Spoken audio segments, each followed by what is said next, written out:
শ্রীরাম সুদাময়ানি যত সখা গো শ্রীরাম সুদাময়ানি যত সখা গো শ্রীরাম সুদাময়ানি যত সখা গো শ্রীরাম সুদাময়ানি যত সখা গো ওই কালী দহে ফুল তারা কাজিয়া মাগো ওই কালী দহে ফুল তারা কাজিয়া মাগো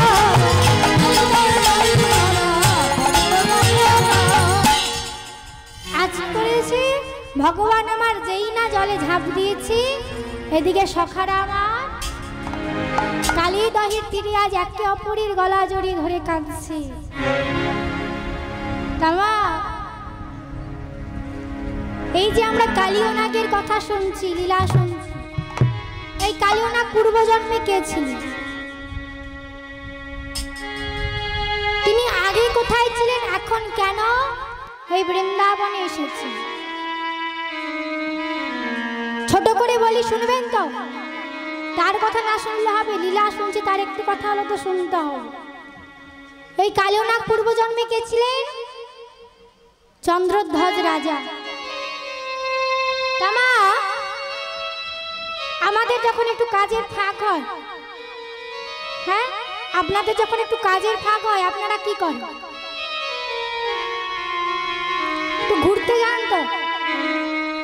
এই সারাদিনের কাজ বলিনি, কিছুদিনে যখন একটু ভালো লাগে না আমরা কি করি? ঘুরতে যান।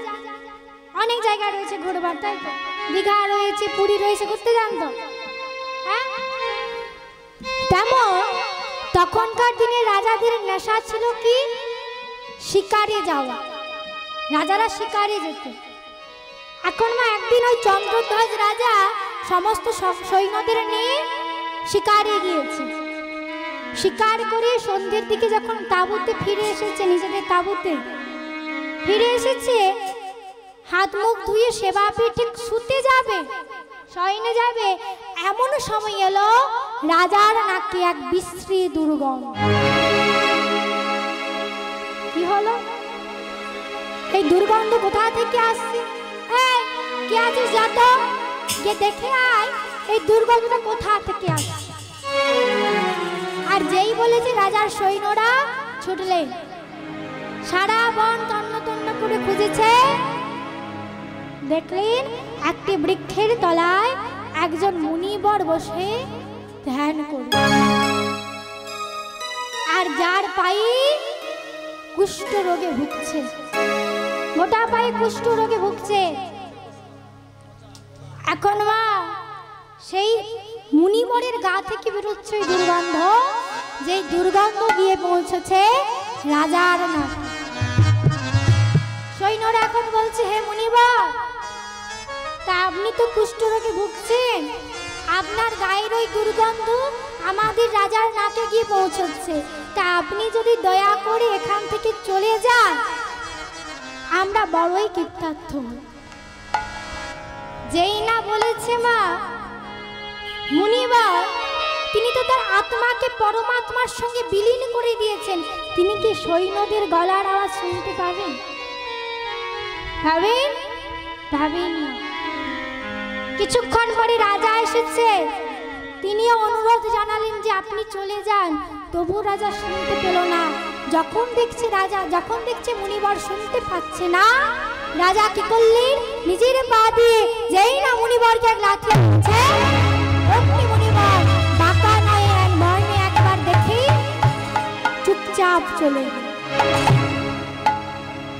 একবার রাজার দিকে দেখে চুপচাপ চলে গেলেন, কিচ্ছু বললেন না। রাজা তাঁবুতে ফিরে এসেছে, শয়নে যাবে, এমন সময় শুরু হলো রাজার শূলবেদনা।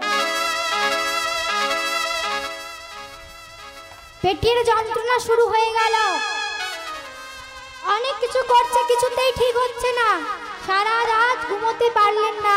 পরের দিন প্রাসাদে এসেছে, কত কবিরাজকে দেখিয়েছে, কত বৈদ্যকে ডেকে দেখিয়েছে, কিন্তু রাজার শূলবেদনা ঠিক হলো। রাজার শূলবেদনা ঠিক হলো না। একদিন এক কবিরাজ এসেছে, এসে বলছে, মহারাজ আপনার ওই শূলবেদনা ঠিক হয়ে যাবে। কিভাবে? না আপনার রাজপ্রাসাদের পেছনে, আপনার রাজপ্রাসাদের পেছনে রয়েছে একটা সরোবর, যেখানে থাকে দুটো হাঁস। দুটো হাঁস থাকে, তাদের মাংস যদি আপনি খেতে পারেন তবেই আপনার এই শূলবেদনা সেরে যাবে। এখন যেই বলেছে সঙ্গে সঙ্গে সৈন্য পাঠিয়েছে। সৈন্যরা অনেক কৌশল করছে হাঁস দুটোকে ধরবার, কিন্তু কিছুতেই ধরতে পারছে না। কি করেছে? ছলে বলে কৌশলে সৈন্যরা আমার সাধুর বেশ পরিধান করে হাতে কিছু খাবার নিয়ে গিয়েছে। গিয়ে এখন যেই না ডেকেছে, তখন স্ত্রী হাঁসটা বলছে চলো না, সাধু এসেছে খেতে দিতে, আমরা যাই খেয়ে আস। যেই না বলে যে পুরুষ হাঁসটা বলছে এই যে তুমি দেখতে পাচ্ছ না, দেখতে পাচ্ছ না, এটা হচ্ছে রাজার সৈন্য, আমাদেরকে ধরতে পারে না বলে আবার সাধুর বেশ ধারণ করে এসেছে। বলছে নাই বা হলো সাজা সাধু, নাই বা হলো সাজা সাধু, সাধুর বেশ তো পরিধান করেছে, তাকে কি আর অসম্মান করা যায়? চলো গিয়ে খেয়ে আস। এই বলি যেই না গিয়েছে খেতে, অমনি সৈন্যরা আমার দুটো হাঁসকে ধরে ফেলেছে। আজ ধরে রাজার কাছে নিয়ে এসেছে। রাজা মারবে বলে যেই না তলোয়ারটা তুলেছে, অমনি হাঁস দুটো বলে উঠলো মহারাজ। কে বলল কথাটা? কে বলল? যেই না বলেছে, বলছে মহারাজ আমরা। তোমরা কথা বলতেও পারো? বলে হ্যাঁ মহারাজ, আমরা জানি আপনি এখানে আমাদেরকে কেন এনেছে, কারণ আপনার হয়েছে শূলবেদনা। একজন কবিরাজ এসে বলেছেন আমাদের মাংস যদি আপনি খেতে পারেন আপনার এই শূলবেদনা সেরে যাবে, তাই আপনি আমাদেরকে মারবেন বলে এখানে নিয়ে এসেছেন। কিন্তু মহারাজ, আমরা যদি একটা অহিংস উপায়ে আপনার শূলবেদনা ঠিক করে দিই। কিভাবে? না যদি আমরা ঠিক করে দিই তাহলে আপনি আমাদেরকে ছেড়ে দেবেন? বলে হ্যাঁ ছেড়ে অবশ্যই দেব। বলো। যেই না বলেছে অমনি বলছে শুনুন মহারাজ, আপনার রাজপ্রাসাদের সরোবরের পাশে রয়েছে একটা বন, যেখানে থাকে এক মুনিবর। তার পায়ের যদি, তার চরণ ধৌত যদি জল আপনি পান করতে পারে, আপনার এই শূলবেদনা সেরে যাবে। যেই বলেছে রাজা কি করেছে মা, পরের দিন তাড়াতাড়ি করে একটি সোনার বাটি নিয়ে চলেছে, বাড়িতে করে জল নিয়ে চলেছে। গিয়ে দেখছে সত্যি তো হাঁস দুটোর কথা মতো একটা বন আর রয়েছে একটা মুনিবন। এখন মা গাছের যে কুঠুরিগুলো হয়, জানেন তো কুঠুরি, সেই কুঠুরির মধ্যে মুনিবর বসে রয়েছে, একটা পা বার করে, একটা চরণ বার করেছে, আরেকটা চরণ ঢুকিয়ে রেখেছে ভেতরে, বার করে বসে রয়েছে। যেই না চরণটাকে ধৌত করতে যাবে, দেখছে গোটা পায়ে কুষ্ঠ রোগে ভুগে, মাংস পচে গিয়েছে, মাংস পচে গিয়েছে, পোকারা কিলবিল করছে, চরণ আর ধৌত করতে পারছে না। বলছে মহারাজ, বলছে মুনিবর, আপনি যদি আপনার ওই চরণটাকে বাড়িয়ে দেন তবে আমি ওই চরণ ধৌত জল একটু নেব। যেই না বলেছে ওই চরণটা বাড়িয়ে যান, এই চরণটা রেখে মুনিবর কি করেছে, রাজার কথা মতোই সেই চরণটাকে ভেতরে ঢুকিয়ে আরেকটা চরণ বার করে দিয়ে, যেই না মা সেই চরণটাকে বার করে দিয়েছে, সেই চরণে পচা গলা মাংস ঝরে ঝরে পড়ছে, পোকারা কিলবিল করছে। কি করা যায়? সেই চরণটাকে ধৌত করলে জলটা পান করতে যাবে, দেখছে পোকারা জলে ভাসছে, মনে মনে চিন্তা করছে এখন আর পান করব না, বাড়িতে গিয়ে রেখে দেবো, যখন পোকাগুলো থিতিয়ে পড়বে নিচে তখন সেই জলটাকে পান করব। বাড়িতে এসে কি করেছে, এক কোণে রেখে দিয়েছে। আর ওই রাজার ছিল তিন পত্নী ছিল। এখন সেই তিন পত্নী এসে মনে মনে চিন্তা করছে কি হলো, রাজা কি একাই, মহারাজকে তিনি একাই কি জলটা পান করবেন, একাই নিজের জীবনকে ধন্য করবে? আমরাও রাজার অর্ধাঙ্গিনী, তাহলে রাজার অর্ধেক জিনিসে আমাদের অধিকার রয়েছে। কিছু না বলে 3 বজনি আমার ভাগ করে একটু একটু করে জল পান করে নিল। কিছুক্ষণ পর রাজা এসেছে পান করবে বলে জল, দেখছে পোকা ভাসছে, জল শেষ, শুধু পোকা কিলবিল করছে, আর পান করতে পারছে না। কি করলেন? সেই বাটিটাকে, চরণ ধৌত জলটাকে মাথায় নিয়ে নিলেন। আর যেই না মাথায় নিয়ে নিয়েছেন, অগ্নি মুনিবার প্রকট হলেন, বললেন রাজা মশাই, আপনি মুনির চরণে ধৌত জলকে বিষের সমান মনে করেছেন, তাই আমি আপনাকে অভিশাপ দিচ্ছি, পরের জন্মে আপনি সর্পকুলে জন্ম নেবেন, আর আপনার সারা দেহেই বিষে পরিপূর্ণ থাকবে। তবে হ্যাঁ, যেহেতু আপনার পত্নীরা এই চরণ ধৌত জলকে সম্মান করেছে, সম্মান জানিয়েছে, তাই তাদের পুণ্যের ফলেই ভগবান অনাদির আদি গোবিন্দ আপনার মাথার ওপরে নৃত্য করল। যেই না বলেছি, তাই পরের জন্মে এলো, কালীয় নাগ হয়ে সর্পকুলে জন্ম নিলেন, সারা দেহে বিষে পরিপূর্ণ। জন্ম নিলেন কোথায়? রমণক দ্বীপে। সেখানে গরুড়ের জ্বালায়, গরুড়ের প্রিয় খাদ্য কি? সাপ। গরুড়ের জ্বালায় চলে এলো বৃন্দাবনে। কেন? বৃন্দাবনে ভগবান থাকে, সেখানে সকলেই আনন্দে থাকে, কারো কোনো ক্ষতি হয় না, তাই সেখানে চলে এলেন। আর এসে সারা বৃন্দাবনকে বিষে বিষময় করে দিলেন। আজ সেই কালিনাগকে ছাড়া করবেন বলে ভগবান এই লীলা করলেন। ভগবান যেই না জলে ঝাঁপ দিয়েছে, বৃন্দাবনের দশা কেমন হলো? ওগো দিবস আধার গোকুল নগর সঘনে কাঁপয়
বৃন্দাবনের দশা কেমন হলো?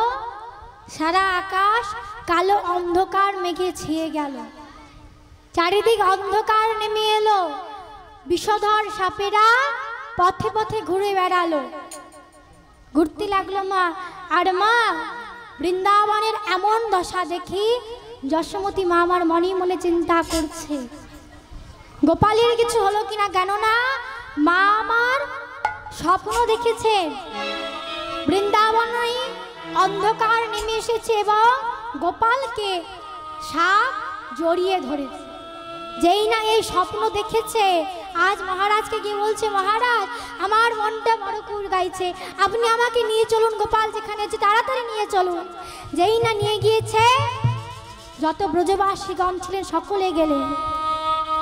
আজ যশোমতী মা আমার জিজ্ঞেস করছে, গিয়ে দেখছে সকলে রয়েছে, সুদাম সুদাম দাম্ব সুদাম সকলে রয়েছে, কিন্তু গোপাল। আজ গিয়ে বলছে, ওরে শ্রীদাম, ওরে সুদাম, আমার গোপাল কোথায়? তোরা তো সকলে রয়েছিস, আমার গোপাল কোথায়?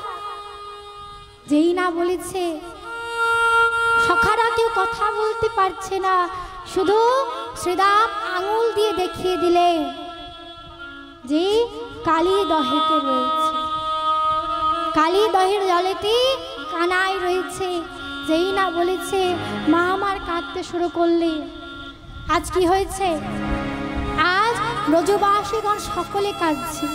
ব্রজবাসী কিবা বাল বৃদ্ধ যুবা, ব্রজবাসী কিবা বাল বৃদ্ধ যুবা, ব্রজবাসী কিবা বাল বৃদ্ধ যুবা, ব্রজবাসী কিবা বাল বৃদ্ধ যুবা, শুনিয়া চলিল ব্রজবাসী কিবা বাল বৃদ্ধ যুবা, ব্রজবাসী কিবা বাল বৃদ্ধ যুবা, শুনিয়া আসিল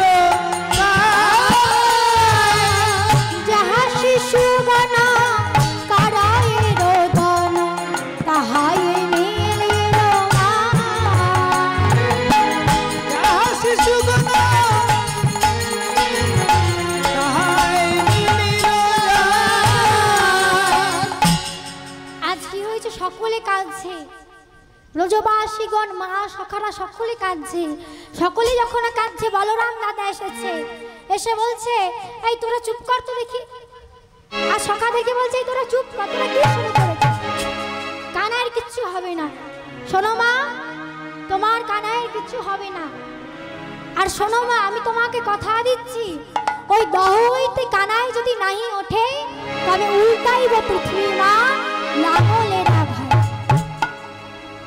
আজ যখন গোপাল দেখছে, কানাই যখন দেখছে জলের ভেতর থেকে যে সকলে কাঁদছে, বলছে আর বিলম্ব করা যায় না, এখনই কালীনাগকে শেষ করতে হবে। তাই কি করেছি? আজ ভগবান আমার জলেতে সাঁতার দিতে লাগলো। সাঁতার দিচ্ছে। আজ দেখে কালীনাগ দেখছে যে কি সুন্দর একটা শিশু। শিশুটাকে দেখে মনে মনে চিন্তা করছে, আহারে কোন মায়ের যে ছেলে, দেখো দেখো দেখো, দেখতে কত সুন্দর। দেখো, দেখবেন মা, চোর হোক ডাকাত হোক, যেই হোক, যত পাপী ব্যক্তি হোক না কেন, একবার যদি ভগবানের বদনটা কেউ দেখে, তার মনে একটু হলেও ভক্তি জাগে। আজ কালীনাগ দেখে বলছে, আহারে দেখো দেখো দেখো, কোন মায়ের নাই সন্তান, আমার কাছে চলে এসেছে মরবার জন্য। দেখো কি সুন্দর দেখতে। আজ বলছে, ও এই শোন, এতদিন কালীনাগ যেটা করেনি, আজ ভগবানকে বলছে, শোন, কালীনাগ আজ এতদিন যেটা করেনি, আজ সেটাই করবে। সেটা কি? ক্ষমা। যেই না বলেছি আজ কালীনাগ সেটাই করবে, ক্ষমা। ভগবান বলছে, ওরে কালীনাগ, তোর এত অহংকার। ভাবুন না, ভগবানকে বলছে আজ তোকে আমি ক্ষমা করব। কত বড় তার অহংকার। বলছে, তোর এত অহংকার, নে তাহলে আমায় ধরে দেখা। এই বলে ভগবান আমার জলে সাঁতার দিতে লাগলেন। কালীনাগ ধরছে, ধরে কি করছি? ভগবানের চরণে আমার দংশন করছে। ভগবানের চরণে দংশন করছে। ভগবান মনে মনে চিন্তা করছে, কর দংশন কর, দংশন করতে থাক। যখন দেহে সকল বিষ শেষ হয়ে যাবে, তখন তুই আমায় কি দিস আমি দেব।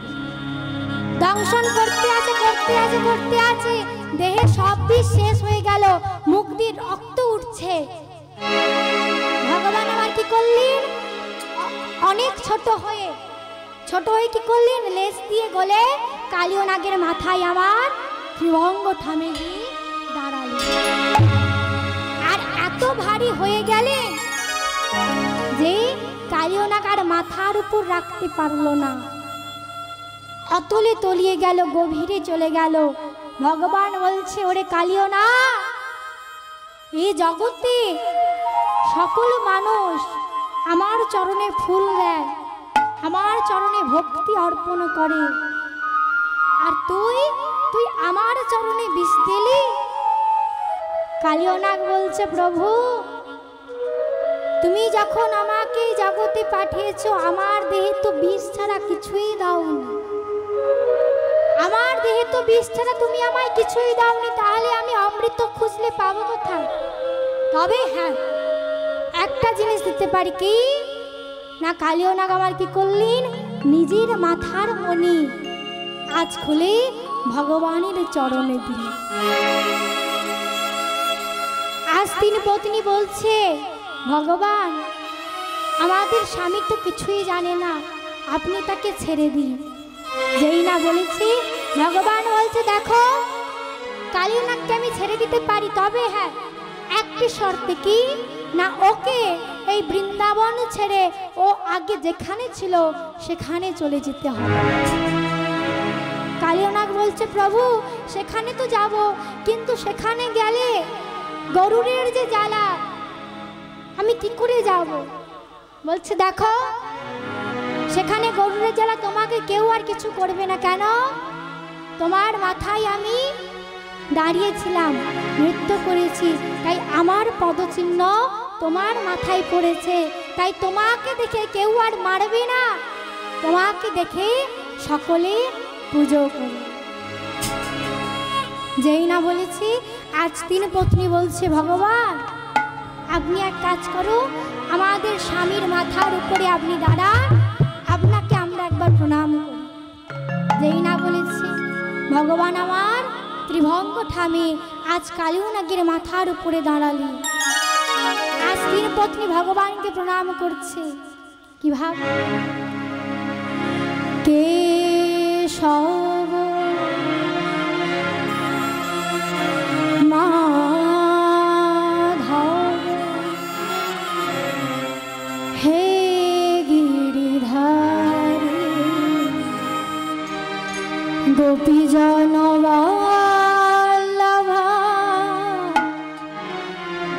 মুকুন্দ মুরারি কেশব মাধব হে গিরিধারী গোপীজন বল্লভ মুকুন্দ মুরারি।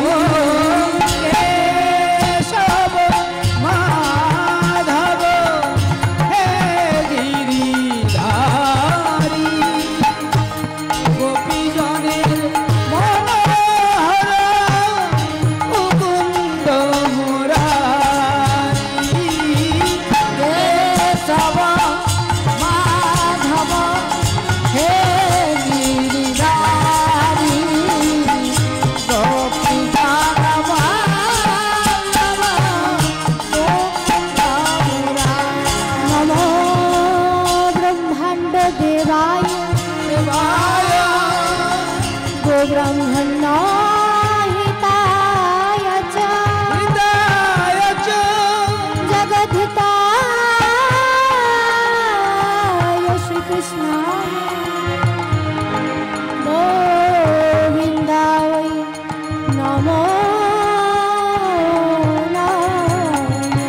কেশব মাধব হে গিরিধারী হরি হরি গোপীজনের বল্লভ মুকুন্দ মুরারি। কেশব মাধব হে গিরিধারী গোপীজন বল্লভ মুকুন্দ মুরারি। তাই কালিও নাগ আমার কি করলেন, নিজের মাথায় করে নয়ে ভগবানকে আজ তার মায়ের কাছে ফিরিয়ে দিল। আর যেই না মায়ের কাছে ফিরিয়ে দিয়েছি, মা আমার গোপালকে কোলে নিলেন। মায়ের কোলে বসলো গোপাল, দেখবি যদি আজ মায়ের কোলে বসলো গোপাল, দেখবি যদি আজ। মায়ের কোলে বসলো গোপাল, দেখবি যদি আজ। দেখবি যদি আয়না করি ফেরবি যদি আজ। দেখবি যদি আয়না নারী, দেখবি যদি আজ। দেখবি যদি আয়না করি ফেরবি যদি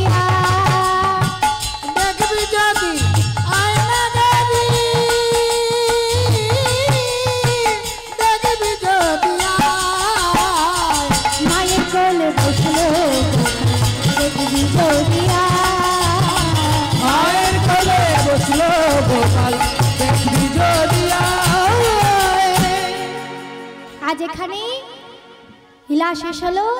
আজ কি হলো? এইখানে রহিল আমার কীর্তন আলো হরি, এইখানে রহিল আমার কীর্তন হরি, এইখানে রহিল আমার কীর্তন আলো। সবাই মিলে প্রেমানন্দে বলুন হরি হরি, সবাই মিলে বলুন হরি হরি, সবাই মিলে প্রেমানন্দে বলুন হরি হরি, হরি হরি হরি বল, হরি বল, হরি বল, হরি বল,